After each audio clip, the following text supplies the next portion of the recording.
오늘은 공급자라는 제목으로 함께 말씀을 나누겠습니다.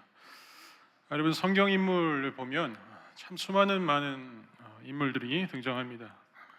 여러분은 성경 인물들 중에 어떤 인물들 좋아하십니까? 또 어떤 인물들을 닮고 싶으십니까? 인터넷에 제가 예전에 기사를 봤을 때 구약 성경 인물의 하나여서 이 성경 인물 선호도를 조사하는 그런 리서치를 봤습니다. 여기에 표본을 보면 한 1000명 정도 좀 못되게 여기에 응한 사람들의 결과가 있었는데 1등이 누구였을까요? 1등이 다윗이었습니다. 2등은 누구일까요? 2등은 다니엘이라고 합니다. 3등은 모세, 4등은 요셉, 그리고 5위가 누구일까요? 5위가 바로 오늘 말씀에 등장하는 엘리야입니다. 이 엘리야를 뽑은 이유 중에 가장 큰 이유가 뭐냐라고 했을 때 엘리야의 능력일 것입니다. 그러나 오늘 본문에 보면 엘리야가 어떤 모습을 보입니까? 우리가 늘 그리던 능력 있는 선지자의 모습을 완전히 잃어버린 채로 등장하고 있습니다. 엘리야가 더 이상 살고 싶지 않아서 오래된 나무 아래에서 하나님께 죽고 싶다라는 기도를 합니다. 도대체 엘리야는 무슨 이유로 이렇게 극심하게 죽고 싶은 절망의 상태가 되었는지를 우리 함께 살펴보고 또 우리의 삶에 반추하여서 어떻게 일어서야 할지도 한번 나눠보도록 하겠습니다. 먼저 엘리야가 무너진 원인은 있었습니다. 그게 뭐냐면 첫 번째로 하나님만 바라보던 그 시선을 다른 곳으로 옮겼기 때문입니다. 앞장의 18장의 내용을 보면 엘리야는 바알의 선지자들 450명과 불의 대결을 합니다. 엘리야가 쌓은 제단에 불이 임했고 참 하나님과 가짜 신이 판가름 났습니다. 백성들도 참 하나님이 여호와이심을 두 눈으로 뚜렷하게 봤습니다. 그리고 18장 39절에 보면 이렇게 고백을 합니다. 모든 백성이 보고 엎드려 말하되 여호와 그는 하나님이시로다. 여호와 그는 하나님이시로다 하니. 이스라엘 백성들이 엎드렸다라는 것은 경배를 표현하는 모습입니다. 그리고 반복해서 여호와는 하나님이시다, 여호와는 하나님이시다 이렇게 말하는 것은 진짜 참되심을 인정하는 강한 긍정의 고백을 하고 있는 겁니다. 그리하여서 이 가짜 신을 믿은 이 바알의 선지자들을 이스라엘 백성들이 심지어 어떻게 했냐면 이 바알의 450명 선지자들을 도망가지 못하게 막습니다. 그리고 엘리야가 그렇게 막아놓은 선지자들을 450명 모두를 다 처형시킵니다. 여러분, 450명을 이 선지자 한 명이 다 죽이지 않습니까? 분명 이 엘리야의 마음 가운데 인간적인 면모가 있었겠죠. 연민과 동정, 불쌍함 그런 것들이 다 공존했을 겁니다. 그러나 이 엘리야가 결국에는 한 명도 남기지 않고 모두 죽이는 것은 이 우상을 거부하시는 그 하나님에게 엘리야가 시선이 온전히 고정되어 있었기 때문에 가능한 일인 겁니다. 이 갈멜산의 불의 대결이야말로 이스라엘 전 지역에 여호와가 하나님이시다라는 걸 선포하는 것, 모두를 또 변화시킬 수 있는 최고의 순간이라고 볼 수 있습니다.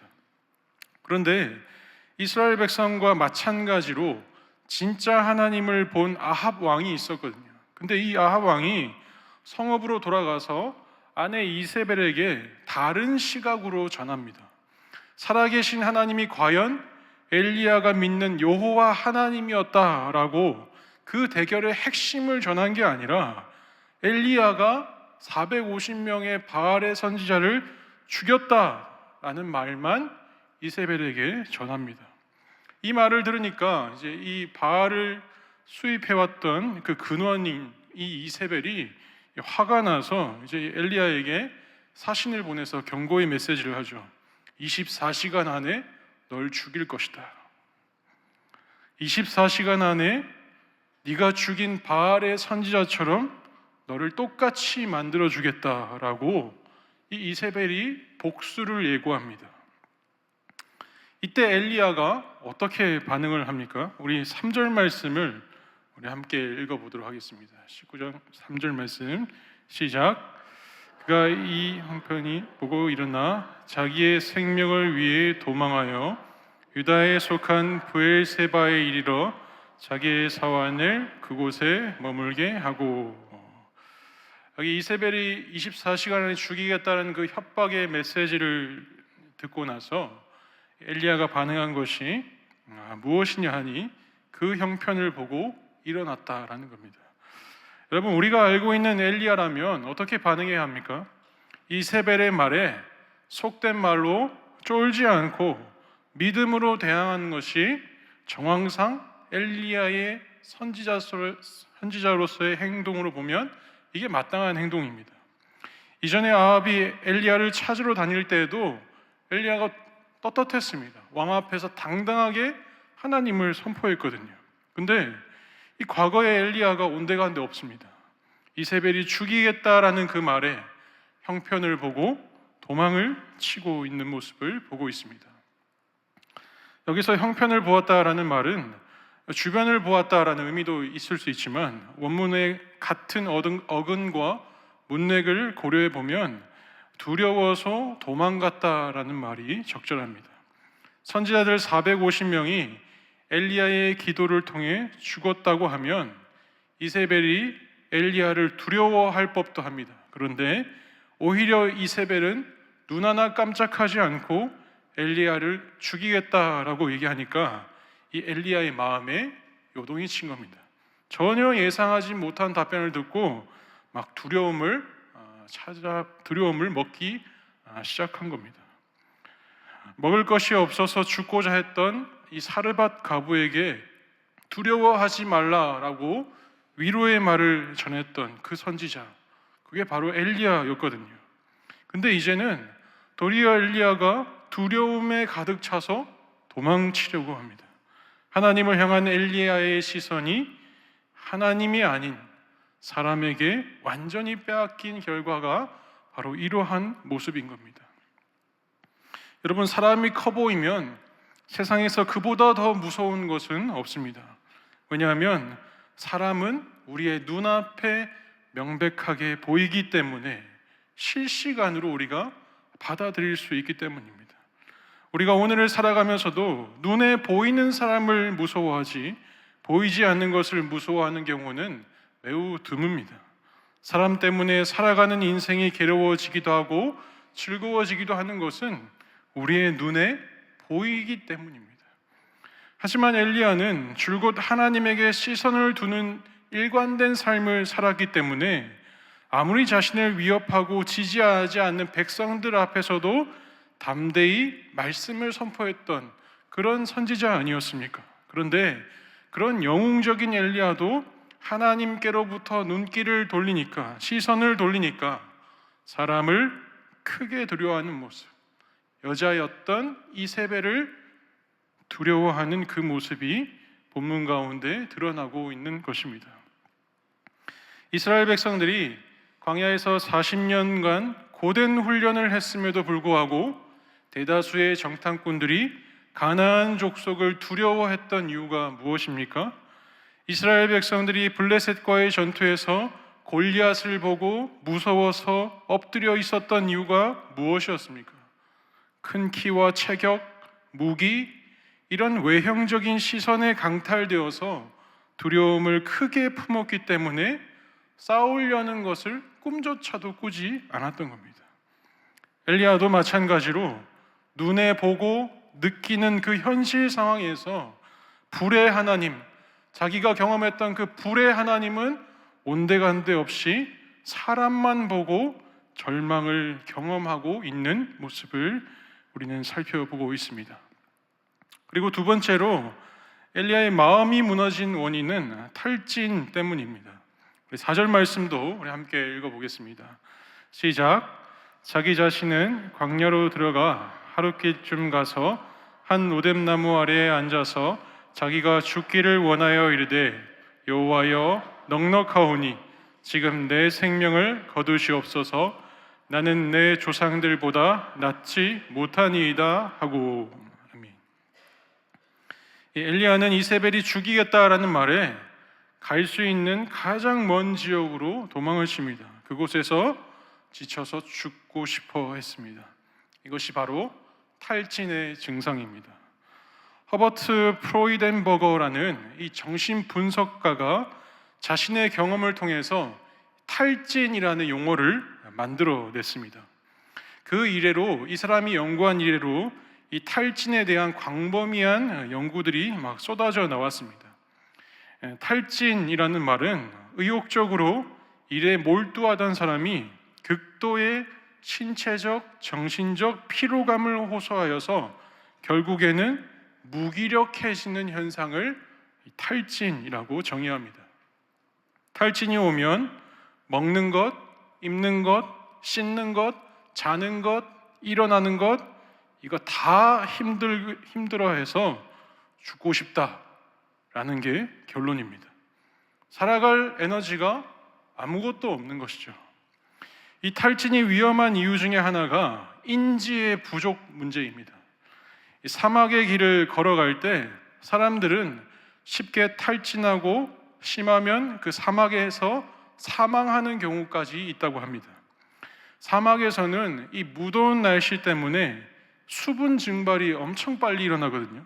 그래서 땀을 흘리지만 증발이 너무 빨라서 이 땀을 흘리고 있다는 사실을 인지하지 못합니다. 그래서 이 소지품에는 분명히 마실 물이 있음에도 불구하고 몸에 수분이 부족한 것을 인지하지 못하여서 결국 탈진하고 사막에서 사망하는 경우가 발생한다고 합니다. 여러분, 엘리야가 딱 그런 현상이었죠. 그냥 앞만 보고 달려갔던 선지자였습니다. 엘리야는 자신의 상태가 중요하지 않았거든요.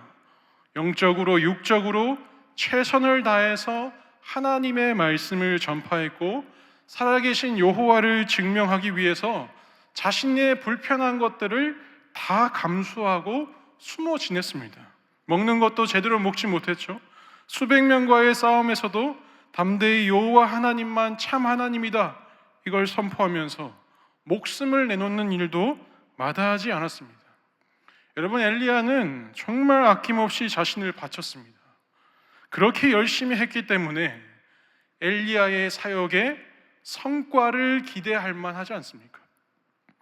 갈멜산의 사건을 기점으로 아합 왕부터 이스라엘 모든 백성들까지 굵은 베옷을 입고 머리에 재를 뒤집어 씌우면서 회개가 일어나고 이스라엘 땅 가운데 비로소 하나님의 정의와 공의가 세워지는 그러한 큰 변화를 엘리야가 충분히 기대할 만했다는 겁니다. 하지만 이 기대했던 것과는 달리 뜻대로 되는 일이 단 하나도 없었습니다. 엘리야의 생명을 보호해 주는 사람도 없었습니다. 엘리야에게 도움을 주러 오는 자들도 없었고 엘리야가 도망가도록 길을 마련해 주는 사람조차도 없었습니다. 현실은 어제와 똑같은 오늘이었던 것입니다. 그렇게 쉼표 없이 인생을 달리고 달려왔지만 아무런 변화가 일어나지 않는 현실은 이 엘리야를 탈진시키기에, 이 엘리야를 무력하게 만들기에 충분하였습니다. 사랑하는 성도 여러분, 이 엘리야의 상황을 보면 어떤 생각이 드십니까? 혹시 엘리야에게 실망하셨습니까? 여러분, 이 사람이 바로 우리가 아는 엘리야입니다. 능력의 선지자이지만 능력 없는 선지자이기도 합니다. 지극히 보통 사람이죠. 아무리 신앙생활을 열심히 하며 믿음으로 무장되며 살아간다고 하더라도 순식간에 곤두박질 치는 것이 바로 우리의 신앙인 것입니다. 하나님께 간절히 기도하며 살아가던 엘리야도 이렇게 넘어지는데 우리는 어떻겠습니까? 오늘 우리도 마찬가지이거나 오히려 그 이상으로 이런 영적인 침체와 육적인 피로함에 쌓여 있을 것입니다. 어쩌면 여러분은 영적 탈진이 왔음에도 불구하고 인식하지 못한 채 하나님을 믿는다고 신앙생활하고 있는 중일지도 모르겠습니다. 사랑하는 성도 여러분, 신앙생활하는 게 참 무료하게 다가오십니까? 기쁨을 잃었습니까? 예전 같은 예배의 감격이 없으십니까? 예배할 때 혹 딴 생각 드십니까? 내 남편, 내 아내, 내 자녀가 아직도 변하지 않아서 답답하십니까? 교회 식구들, 전도의 식구들, 봉사하는 기관들에게 인사하는 것, 교제하는 것 꺼려지십니까? 오늘 우리의 신앙에 회복이 필요할 때라는 것입니다. 다시 영적인 체험이 있는 그 은혜 앞으로 나아가야 함을 깨닫는 은혜가 저와 여러분에게 있기를 간절히 소원합니다. 그렇다면 다시 회복될 수 있는 방법을 우리가 두 가지로 묵상해 봤으면 좋겠습니다.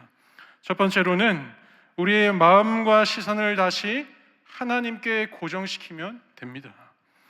여러분, 오늘날은 급변하는 사회이기 때문에 사람들의 마음을 사로잡기 위해서 시선을 강탈시키는 자극적인 요소가 필요합니다.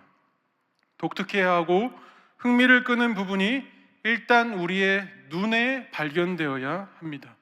그리고 시선을 멈추게 만들어야 합니다. 시선만 고정시킬 수 있다면 바라본 대상에 주의를 기울일 수 있게 되고, 그렇게 되면 그 주의를 기울임으로써 인간의 반응을 일으키게 만듭니다.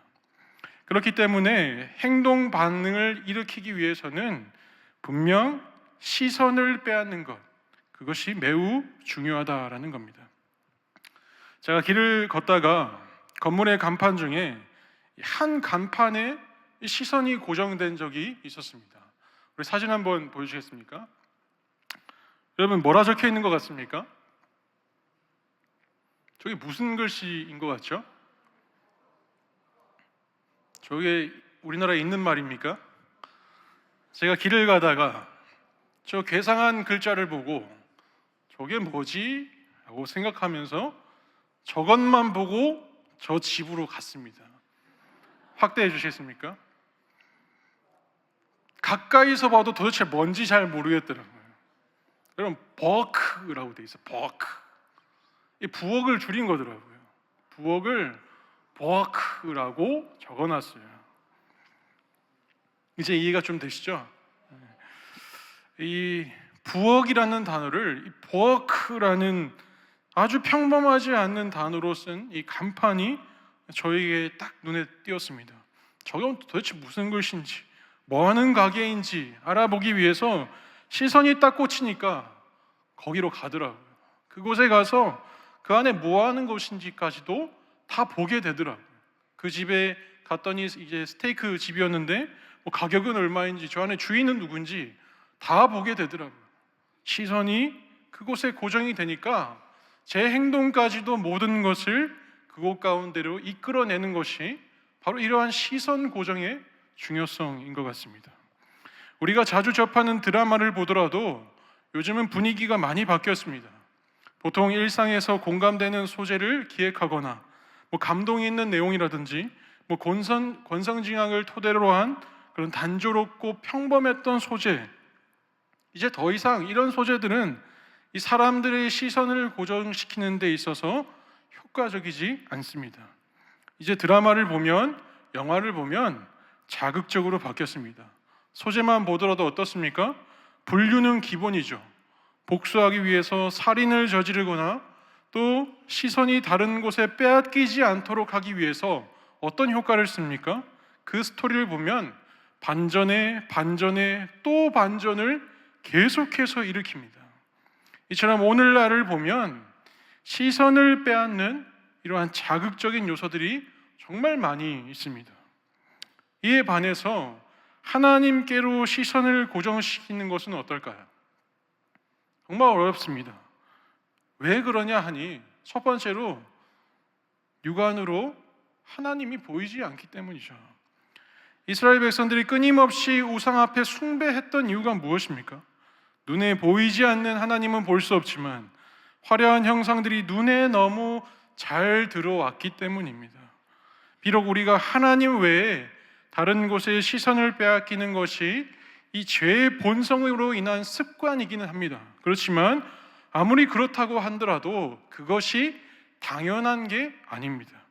우리 안에 죄의 습관은 있습니다. 그러나 죄와 사망의 권세를 이기신 예수 그리스도를 통해서 이제 우리는 이 죄 가운데에서 옮겨진 자가 되었기 때문입니다. 달리 말하면 예수 그리스도로 말미암아 하나님을 바라볼 수 있는 힘을 우리가 얻었기 때문에 세상 가운데 시선을 뺏기지 않고 하나님께로 시선을 고정할 수 있는 은혜를 받았다라는 겁니다. 마태복음 14장에 보면 깊은 밤중에 예수님께서 배에 있던 제자들을 향하여서 물 위를 걸어오시죠. 제자들이 예수님이 걸어오심을 보고 유령이라고 소리칩니다. 예수님은 제자들에게 내가 예수다라고 안심시키려고 하셨습니다. 이때 베드로가 어떻게 합니까? 예수님이 맞다면 자신을 물 위로 걸어가게 해달라고 합니다. 그러니까 이 상황이 뭐냐면 목소리는 분명 예수님이 맞는데 형상이 보이지 않았기 때문에 무서웠던 겁니다. 다시 말해서 예수님께로 시선을 고정할 수가 없었기 때문에 베드로는 물 위를 걷는 이적과 동시에 보이는 바람을 보고 거기에 두려움을 느껴 물에 빠지고 만 것입니다. 세상을 살아가면서 우리의 눈이 어디에 고정되어 있는가, 그것이 상당히 중요합니다. 우리가 하나님의 말씀에 시선이 고정되면 어떻게 됩니까? 하나님의 말씀을 더욱 알려고 하고 그 말씀을 묵상하려고 합니다.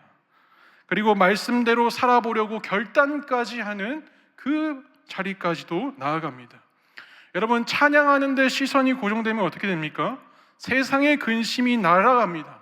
세상의 근심을 내려놓고 찬양을 통해 하나님의 은혜를 깨닫는 자리로 나아가게 됩니다. 우리가 기도를 왜 합니까? 모든 시선을 닫고 하나님만 바라보기 위해서 세상의 눈을 감는 것 아니겠습니까? 하나님께 시선을 고정시키고 바라본다는 것은 이러한 믿음과 밀접한 연관이 있습니다. 히브리서 12장 2절 말씀을 우리 다 같이 한번 읽어보겠습니다. 시작. 믿음의 주요 또 온전하게 하시는 이인 예수를 바라보자. 그는 그 앞에 있는 기쁨을 위하여 십자가를 참으사 부끄러움을 개의치 아니하시더니 하나님 보좌 우편에 앉으셨느니라. 아멘. 믿음의 주요 또 온전하게 하시는 이인 예수를 바라보자. 이 말씀을 원문으로 직역해서 해석해 보면 이런 말입니다. 눈을 고정시켜라. 눈을 고정시켜라. 믿음의 창시자이시며 완전하신 예수님께. 다시 정리하면 믿음의 창시자이시며 믿음의 완성자이신 예수님께 눈을 고정시켜라 라는 말씀입니다. 하나님께 시선을 고정시키는 것은 믿음 없이 할 수 없는 일입니다. 바꿔 말하면 믿음으로만 할 수 있는 일이라는 말씀입니다. 노아는 하나님의 심판의 경고를 믿음으로 받죠. 믿음으로 보고 120년 동안 세상의 시선에 빼앗기지 않고 하나님의 말씀대로 방주를 준비했습니다. 하나님께서 아브라함에게 아들을 주시겠다고 약속할 때에 아브라함이 믿음으로 25년 동안 하나님의 약속을 바라봄으로써 100세의 이삭을 얻게 되었습니다. 이스라엘 백성들이 7일 만에 여리고성이 무너질 것을 믿음으로 바라보고 그 말씀에 순종했더니 승리함을 얻었습니다. 사랑하는 여러분, 우리가 믿음으로 하나님께 시선을 고정시킬 수 있습니다. 사도 바울도 이러한 삶을 살았다고 디모데후서 4장 7절에 고백하였습니다. 나는 선한 싸움을 싸우고 나의 달려갈 길을 마치고 믿음을 지켰으니. 믿음을 지켰으니. 믿음을 지켰다는 것은 세상의 시선을 빼앗기지 않고 하나님께 시선을 고정했다라는 말과 같습니다. 예수님께 시선을 고정하는 것이 믿음으로 가능한 것임을 믿고 예수 그리스도를 믿음으로 바라봄으로써 우리의 삶의 연약함을 강하게 하시는 그 하나님을 경험하시기를 간절히 소원합니다. 그리고 다시 회복할 수 있는 두 번째는 결국 하나님께서 우리의 필요를 따라 회복시킬 것을 믿는 겁니다. 엘리야는 더 이상의 힘이 없었습니다. 제대로 먹지도 못했고 혼자 이방 선지자들과 싸웠고 두려움에 못 이겨서 국경을 넘어 남유다에서 그 끝자락인 브엘세바로, 브엘세바에서도 더 들어가는 광야로 엘리야는 쉼없이 도망쳤습니다. 이 거리를 보면 최소 140km 정도 됩니다. 그런데 이 거리를 엘리야가 쉬지 않고 24시간 안에 죽인다는 그 말을 듣고 계속해서 도망치고 또 도망친 겁니다. 그리고 광야에 있는 이 로뎀나무 아래에서 하나님께 죽고 싶다라고 절망을 하는 모습이 드러나 있습니다.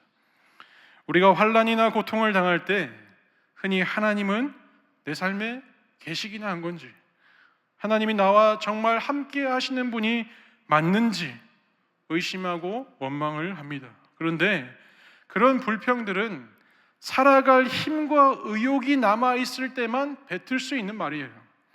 엘리야 입에서 죽여달라라고 말하는 것은 죽는 것 외에는 더 이상의 방법이 없었기 때문입니다. 더 이상 아무것도 할 수 없는 상태가 이르렀기에 엘리야는 공허함이 찾아온 겁니다. 엘리야가 죽고 싶다라고 하는 말은 결국에는 하나님 앞에 살고 싶다는 부르짖음이었습니다. 그런데 한탄하는 모습이죠. 죽으려고 하면 이스라엘에 가서 그냥 죽으면 됩니다. 그런데 굳이 브엘세바까지 100km가 넘는 그 거리를 달려와서 하나님께서 거기다가 죽여달라라고 하는 이유, 그건 곧 살려달라는 말입니다. 엘리야는 살고 싶었지만 살 수 있는 힘이 없었습니다. 견디고 싶었는데 견딜 수 있는 상황도 아니었습니다. 위로받고 싶었는데 위로해줄 사람도 없었습니다. 다시 일어나고 싶었는데 부축할 이가 아무도 없었습니다. 그래서 할 수 있는 게 뭡니까? 로뎀나무 아래에서 쓰러져 있는 것 뿐이었습니다. 하지만 하나님께서는 이 엘리야에게 무엇이 필요한가를 분명히 알고 계시는 분이었습니다. 변화되지 않는 사람들로부터 받은 그 고통, 하나님의 엘리야를 만져주십니다. 또한 육체적으로 부족한 영양, 하나님이 채워주십니다. 엘리야가 바알의 선지자와 싸워서 쌓여있던 그 피로 하나님이 해소시키시기 위해 엘리야를 재우셨습니다. 무엇보다 하나님의 계획은 엘리야를 삶의 낙오자로 내버려 두는 것이 아니었기 때문에 다시 엘리야가 사명의 길을 걸어갈 수 있도록 하나님이 필요를 따라서 공급해 주시고 채워 주셨습니다.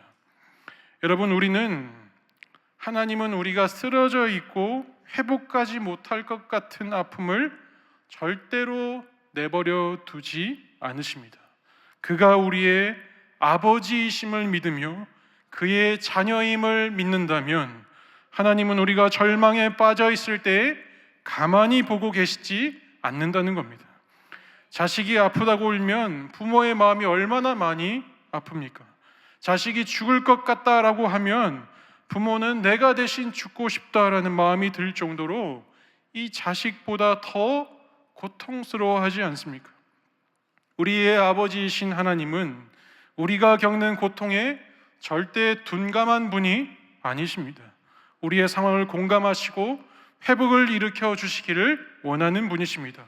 다시 일으켜 세우시고 가야 할 길을 걷게 하시는 분이 우리 하나님이신 줄로 믿으시기 바랍니다. 우리가 살아가다 보면 여러 모양으로 좌절하여 주저앉거나 모든 것을 내려놓을 때도 있습니다. 그러나 문제는 그대로 그 자리에 정체하고 머물러 있는 겁니다. 그러나 홀로 남겨졌다고 쓰러진 그 자리는 절대로 우리 혼자가 아닙니다. 단지 하나님께서 함께하고 있다는 사실을 모르고 있었을 뿐입니다. 그러므로 우리는 절망이라 생각했던 그 자리에서 낙심해야 할 이유가 없는 것입니다. 고린도후서 4장 8절에서 10절 말씀을 우리 함께 읽어보겠습니다. 시작. 우리가 사방으로 우겨쌈을 당하여도 쌓이지 아니하며 답답한 일을 당하여도 낙심하지 아니하여 박해를 받아도 버림받지 아니하며 거꾸러뜨림을 당하여도 망하지 아니하고 우리가 항상 예수의 죽음을 몸에 짊어짐은 예수의 생명이 또한 우리 몸에 나타나게 하려 함이라. 아멘. 우리가 세상에서 다수에게 조롱을 당하고 억울하고 박해를 받고 내던짐을 당하지만 우리는 망하지 않고 낙심하지 않는다라고 말씀하고 계십니다. 그 이유가 무엇입니까? 생명이신 그리스도께서 우리 안에 살아계시기 때문입니다. 망했다고 생각하는 삶에도 다시 일으키고 회복시키고 여전히 삶의 자리를 감당하게 하실 임마누엘의 하나님을 믿으시기를 바랍니다. 말씀을 정리하겠습니다. 능력의 종 엘리야는 죽음의 기로에서 죽음을 선택하려고 했습니다. 최선을 다했다고 말할 수 있을 만큼 자신의 사명을 절대로 게을리하지 않는 선지자가 바로 엘리야였습니다. 그러나 변화된 것이 아무것도 없었고 변화된 건 무너진 엘리야 자신뿐이었습니다. 하나님께로 향했던 시선을 놓쳐버렸고 아무것도 할 수 없을 만큼 탈진해 버렸습니다. 엘리야는 능력의 선지자였습니다. 하나님이 세상에서 가장 크심을 충분히 알고 있었기 때문에 온 백성에게 여호와만을 선포하던 인물이었습니다. 하지만 그런 엘리야도 영적 침체를 피하지 못했습니다. 믿음이 좋은 사람도 두려움으로 넘어질 수 있는 것입니다. 엘리야보다 연약한 우리는 더 쉽게 지치고 상함을 입을 수 있습니다. 사랑하는 성도 여러분, 주님을 사랑하는 마음으로 나는 열심히 하는데 따라주는 사람이 없어서 포기하고 싶을 때가 얼마나 많습니까? 모두 내 마음 같았으면 좋겠는데 그렇지 않아서 열정이 식어버린 적이 얼마나 많으십니까? 그리스도인이라는 이유로 많은 상처를 그저 끌어안고 있지는 않습니까? 하나님을 찾고 구하는 것이 힘들지 않으십니까?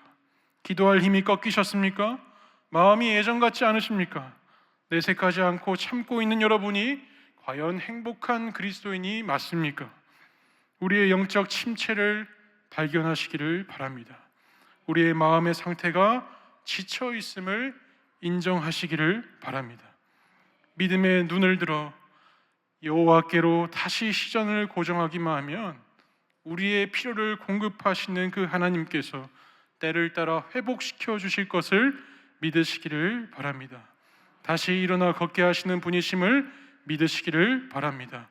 우리의 공급자이시고 위로자이신 그 하나님을 믿음의 눈을 들어 바라보기를 결단합시다. 나 자신만 불쌍하다고 생각하는 자기 연민에만 빠져 계십니까? 우리 곁에 계시는 그 임마누엘 하나님을 신뢰함으로 다시 일어납시다. 그리하여 우리에게 임한 이 영적 침체에서 능히 이겨 다시 믿음으로 비상하는 저와 여러분이 되시기를 주님의 이름으로 축원합니다. 기도하겠습니다. 사랑의 하나님 아버지, 엘리야는 우리와 성정이 같은 사람임을 고백합니다. 엘리야는 열렬한 열심자였으나 극심한 허무함과 공허함을 겪었습니다. 우리도 하나님을 열심히 섬긴다고 하지만 공허함과 허무함으로 나날을 헛되이 보내고 있지 않은지를 돌이켜봅니다. 이 시간 우리의 지쳐있고 찢어진 마음이 있다면 우리를 낫게 하여 주시고 예수 그리스도의 완전한 사랑으로 싸매어 주시옵소서. 우리의 힘이 부족할 때에 먼저 우리에게 다가와 주시며 우리를 위로해 주시는 임마누엘 하나님을 믿음으로 바라보게 하여 주셔서 다시금 삶의 자리에서 힘을 얻고 세상 가운데 빛과 소금으로 살아내게 하여 주시옵소서. 거룩하신 예수 그리스도의 이름으로 기도드리옵나이다. 아멘.